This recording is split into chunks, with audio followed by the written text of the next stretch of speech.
Welcome to Ask Historians Aloud. In this special episode series, we'll be bringing you curated audio content. This series features questions and answers from our subreddit, provided by our amazing Flare panel. This is a way of casting light on the great questions and answers that are happening every day at Ask Historians. To learn more, or for even more content, follow us on Facebook and Twitter.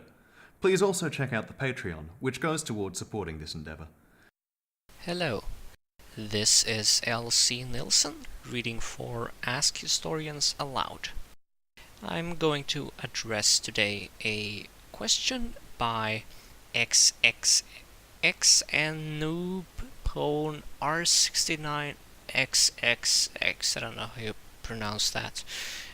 Anyway, the question reads, Manichaeism is the only major world religion I could think of to be completely destroyed across multiple national boundaries as the result of severe persecution.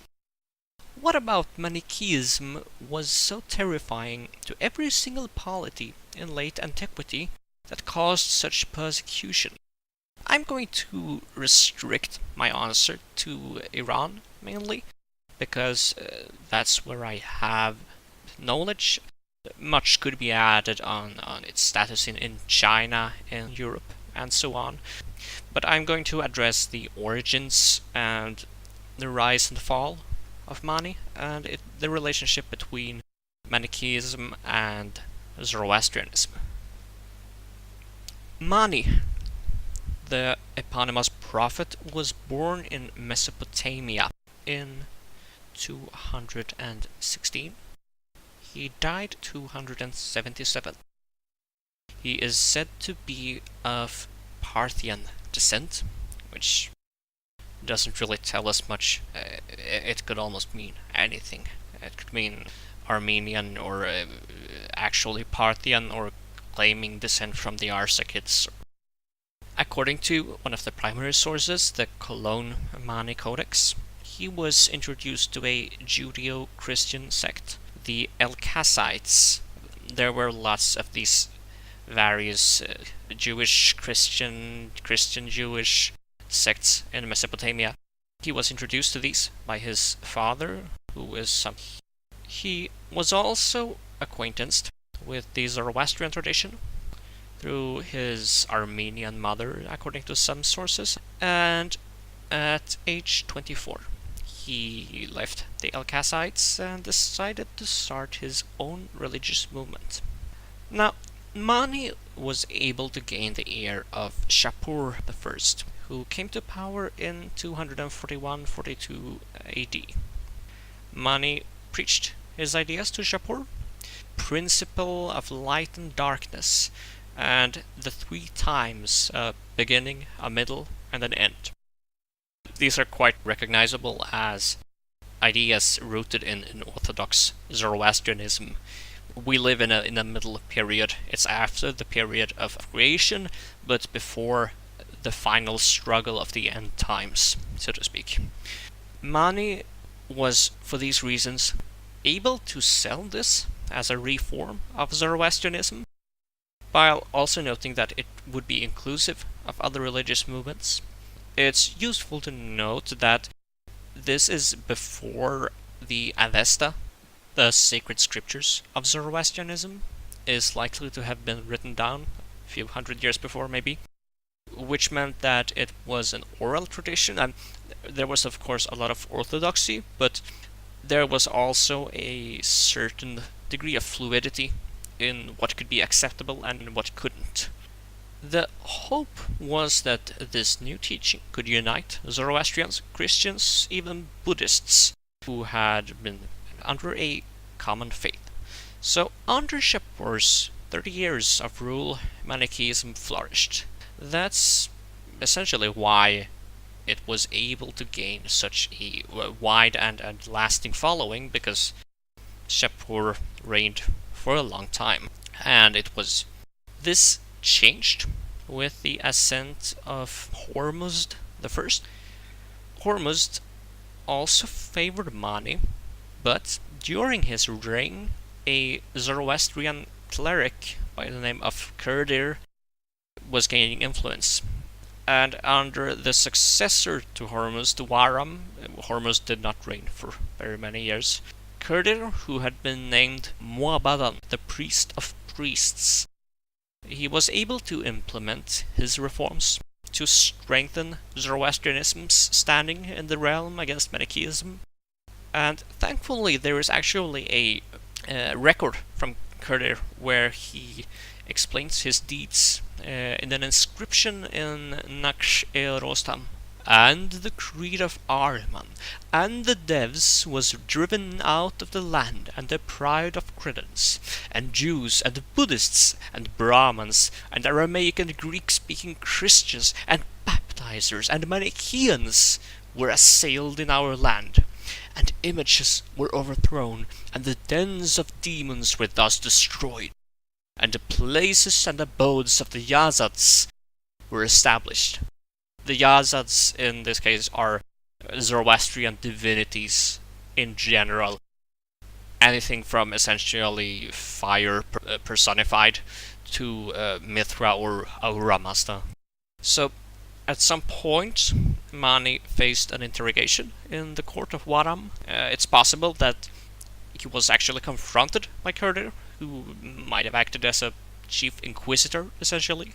In any case, Mani was unable to defend himself well enough to escape imprisonment, and being in his 60s at the time, he succumbed fairly quickly to his imprisonment. To understand why Kurdir would be so hostile and why the great king might have agreed with him, we should note that he likely subscribed to an ideology similar to what is described in a source known as the Testament of Ardashir.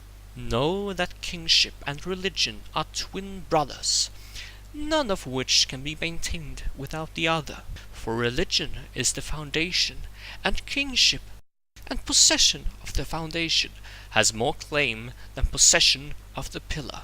Manichaeism was thenceforth banished to the fringes of the Sasanian realms. That means west into Christian lands and east in Central Asia, where the Sasanians generally had a looser grip. Manichaeism did have much in common with Zoroastrianism. The general cosmology, at least, it also shared a lot of vocabulary.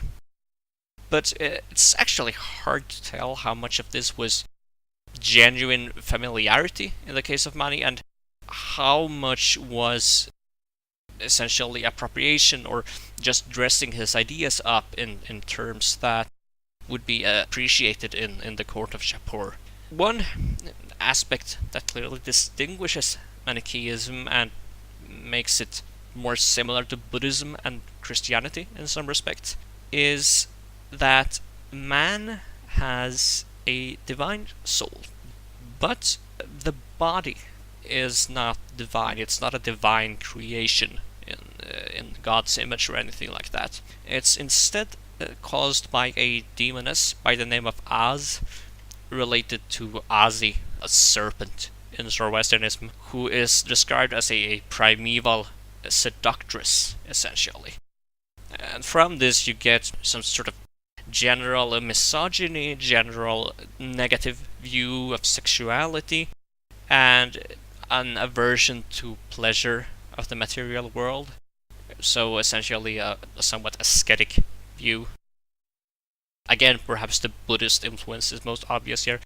Whether he picked up the Buddhist ideas from Buddhists who had traveled west, or whether they only came into his teachings when he spent years in the East, is unclear. But by appropriating Zoroastrian terminology and inverting ethics of key values of its theology, the idea that good things is not only difficult and moral things, but it can also be enjoyment and pleasure and so on. It's no wonder that Manichaeism was still able to attract followers. It provided something new that could ostensibly perhaps be sold as more pious, but still in a familiar context, described with familiar terms. And for these reasons, of course, it also drew the ire of the Zoroastrian establishment. Contrary to what many people believe, they were quite concerned with heresies. And what can in one context be a force for internal harmony, for unity, for stability, can also in another context be an opening for outsiders to gain influence. It can even be a disruption of political harmony by upsetting balances of power, by deprivileging certain groups, and so on. And of course, we must remember that, as in the passage I quoted above, kingship depended directly on religious claims, and ecumenism could therefore be perceived as an attempt to undermine temporal authority. And I hope this has also given some idea of why the teaching may have been disliked, at least in the Christian world, because, again, in Christianity, you get some obvious, fairly superficial resemblances, and you also get big departures. As I said at the start, my handle is lcnielsen. That would be all for me today. Thank you.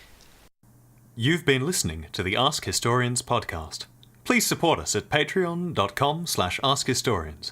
Find more history like this by following us on Twitter and Facebook, and by visiting us at askhistorians.reddit.com and ask hundreds of historians and enthusiasts anything you want to know about history.